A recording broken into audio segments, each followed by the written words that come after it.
I am currently doing Q&A day for Dravet Syndrome Awareness Month. Tiggy has asked how old Everly was when she was diagnosed with Dravet syndrome and whether it's genetic or hereditary. I did a really big video 2 days ago, I believe, about the genetics and the gene mutation and how it works and all of those things, so feel free to go and check that out. As for Everly's story, she was 4.5 months old when she had her first seizure, and she was 8 months old when she was diagnosed with Dravet syndrome. In that short time frame, we added multiple seizure types. We had status epilepticus constantly. She was developmentally delayed, but she also was a little on the chunky side, so her weight was a contributing factor.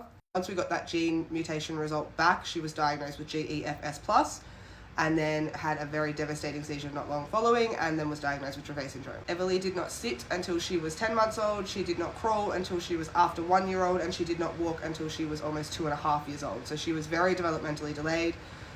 She had hundreds and hundreds of seizures in her first 2 years of life. I've lost count of how many. She was also placed on a ventilator due to status epilepticus at 10 months old, 18 months old, and I believe 20 months old, 21 months old. So 3 times on life support before she was 2.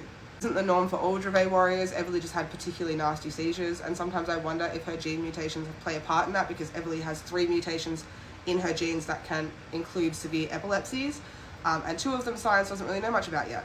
As for if it's hereditary, Everly's is not hereditary, no, it's what we call de novo, which I do explain in my other video a little bit further, but both the maternal and paternal side were tested to see if they carried the gene, and neither did, so therefore Everly just mutated those genes. She didn't inherit it from any family member.